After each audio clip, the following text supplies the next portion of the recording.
Hey guys, Pastor Ben here with another video. I want to try a little bit of a different format today. I've been posting these review and reflection videos where I take a particular book that I finished and just share some thoughts in 10 to 15 minutes.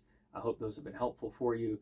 But one of the things I have really enjoyed doing over the last couple of weeks is listening to Malcolm Guite, who many of you may know, some of you may not. He is a contemporary poet. He is English. He's actually a priest in the Church of England who writes just wonderful poems and is a songwriter as well, a musician, um, scholar, really fascinating guy. I got to hear him for the first time in person at a concert recently that Keith and Christine Getty were having down in DC, close to where we live. And that just kind of got me interested in him, and I was looking him up and stumbled across his YouTube channel, which is a real treat. I'll try to post a link to that maybe in the description below. But what he does in those videos is he's in his study or in his garden, and just very kind of conversational and informal, and he'll often read or share a poem or a song, either something that he's written or something that he has read and enjoyed. And so today I want to do a video that's not a review and reflection, but maybe a bit more of a thinking out loud video, and very much inspired by Malcolm Guite's YouTube channel. So I encourage you to check that out. But today, what I wanted to share with you was a poem that I recently read for the first time with my daughters. I'll have to do a review of this set, but some good friends of ours gave us a couple of books in this poetry collection volume that's kind of designed for kids, although really it's put together well for anyone. And it has a number of different authors that they do: Robert Frost, William Shakespeare, Emily Dickinson, Carl Sandburg, and just kind of pulls together a number of their poems, has some beautiful artwork with it, explains some of the more difficult words, and then at the back of the book they give you like a 1 to 2 sentence kind of summary of, hey, what is this poem about, at least according to the editors. And so what I've been doing with my daughters, we're getting them ready for bed. We usually read through books together, and so I let each of the girls pick a poem that they want to read. And this was one that my second daughter picked from Robert Frost, called The Woodpile. And so I'll read you the poem. You can see the beautiful artwork here, and then I'll just think out loud about it a little bit with you. So I hope you enjoy it. This is The Woodpile by Robert Frost. Out walking in the frozen swamp one gray day, I paused and said, I will turn back from here. No, I will go on further, and we shall see. The hard snow held me, save where now and then one foot went down. The view was all in lines, straight up and down of tall, slim trees, too much alike to mark or name a place by, so as to say for certain I was here, or somewhere else. I was just far from home. A small bird flew before me. He was careful to put a tree between us when he lighted, and say no word to tell me who he was. Who was so foolish as to think what he thought? He thought that I was after him for a feather, the white one in his tail, like one who takes, everything said as personal to himself. One flight out sideways would have undeceived him, and then there was a pile of wood, for which I forgot him, and let his little fear carry him off the way I might have gone. Without so much as wishing him good night, he went behind it to make his last stand. It was a cord of maple, cut and split and piled and measured 4 by 4 by 8, and not another like it could I see. No runner tracks in this year's snow looped near it, and it was older sure than this year's cutting, or even last year's, or the years before. The wood was gray, and the bark warping off it, and the pile somewhat sunken. Clematis had wound strings round and round it like a bundle. What held it, though, on one side was a tree, still growing, and on one a stake and prop, these latter about to fall. I thought that only someone who lived in turning to fresh tasks could so forget his handiwork on which he spent himself, the labor of his axe, and leave it there far from a useful fireplace, to warm the frozen swamp as best it could with the slow, smokeless burning of decay. I love that poem, and let me read you the description that they give in the back of the book. They have this, what Robert was thinking.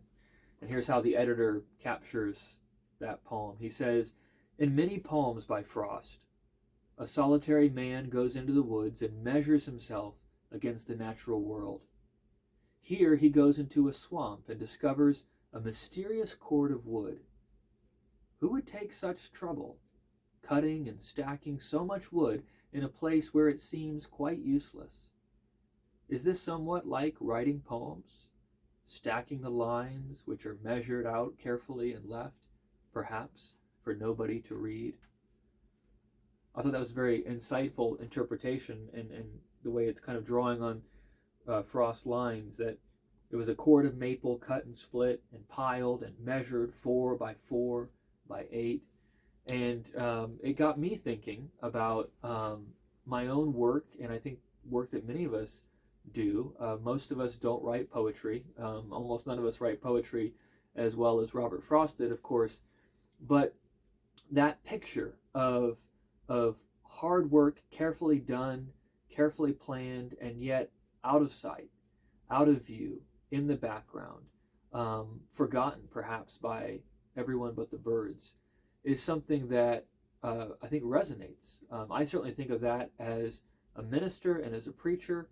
As one old preacher told me, we work with words. That's part of our job, working with the word, the scriptures, and then working with our words, trying to draw people to the scriptures. And each week I end up, in my words, cutting a cord of wood, as it were, stacking it carefully, trying to prepare sermons, trying to prepare lessons, having conversations with people, making videos like this, writing, articles or things. All of that work is carefully done and carefully composed, but one week overtakes the next.